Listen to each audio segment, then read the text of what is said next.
Lick in the slithy toves, did Gyrin gimble in the wave, all mimsy were the border groves, and the mome raths outgrabe.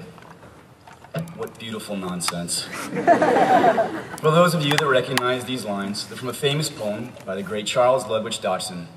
He's better known as Lewis Carroll, and he wrote that passage in Jabberwocky from Alice in Wonderland. For those of you who are familiar with the poem, you may remember the kind of nonsensical rhyming that, as a child, entered the mind of the fantasy. As an adult, it may have some of you chortling in amusement, and yes, chortle is in fact a word. It's a combination of chuckle and snort.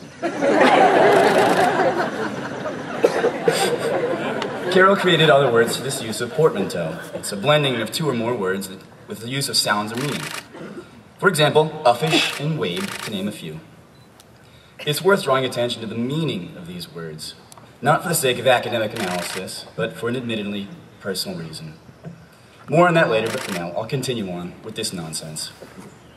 Carroll describes uffish as seeming to suggest a state of mind when the voice is gruffish, so, the manner roughish, and the temper huffish. And wabe. The characters in the poem suggest it means the grass plot around a sundial, called a wabe because it goes a long way before it and a long way behind it.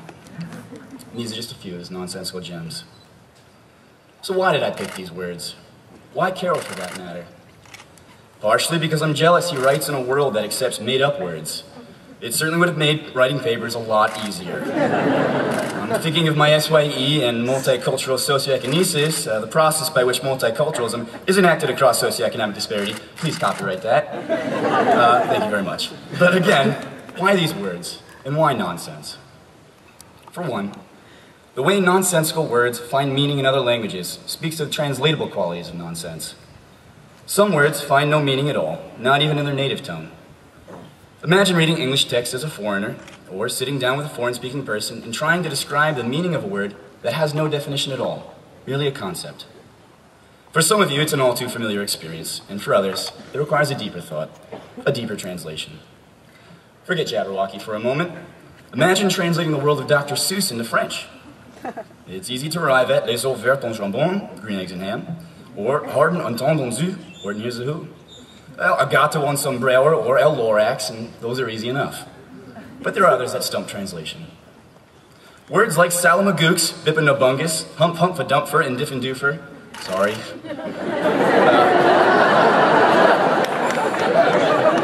Even then, the intention nonsense translates. But some are better understood through pictures. Only from the mind of Seuss, I suppose.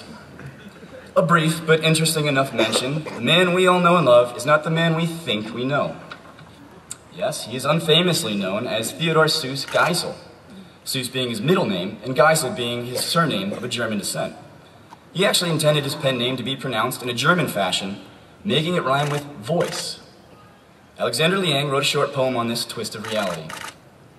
You're wrong as the deuce, and you shouldn't rejoice. If you're calling him Seuss, he pronounces it Soyce. All right, so he's still the man we all know and love, but I can imagine Soysicle the musical probably wouldn't fly.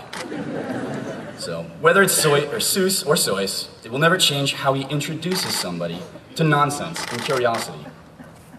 Imagine your first time reading Seuss, or any other childhood favorite for that matter.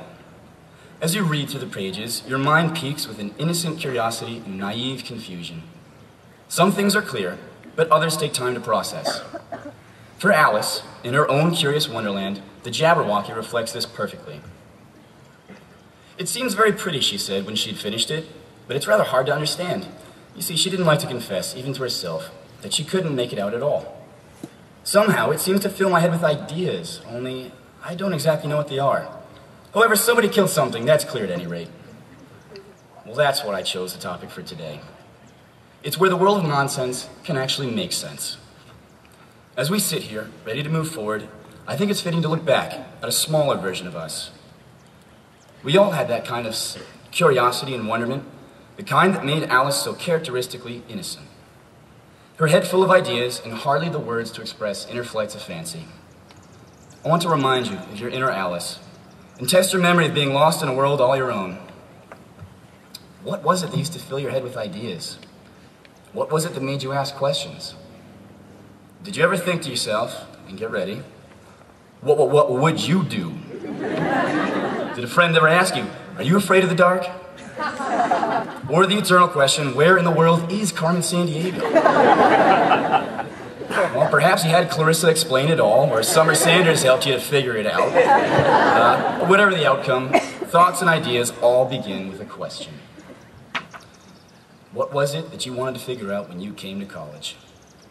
Were you searching for knowledge of the unknown, or simply going through the motions of life? Regardless of your motivations, we all find ourselves here, now. And while St. Lawrence has helped us shape the world in ways we could have never imagined without proper instruction, we still have a very distant memory to address. Your fantastical roots of nonsense.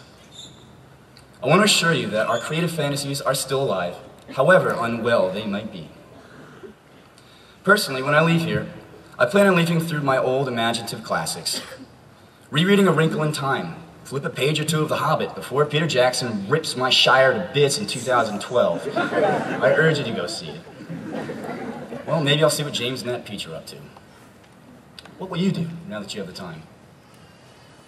As I draw to a close, I'd like to share a passage from another timeless classic, this time from J.M. Barrie's opening lines of Peter Pan.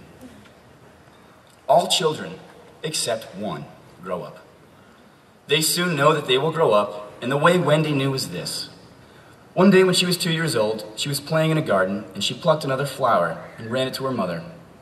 I suppose she must have looked rather delightful, for Mrs. Darling put her hand to her heart and cried, "Oh, why can't you remain like this forever?" This was all that passed between them on the subject, but henceforth Wendy knew that she must grow up. You always knew after you were 2. 2 is the beginning of the end. As we sit here in our final days at St. Lawrence, together with friends and family, may all of you remember what it was like when the world was curious and odd, when it was wrapped in nonsense we couldn't wait to unravel.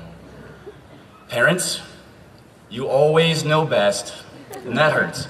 But that is why now, more than ever, you know that all children must grow up.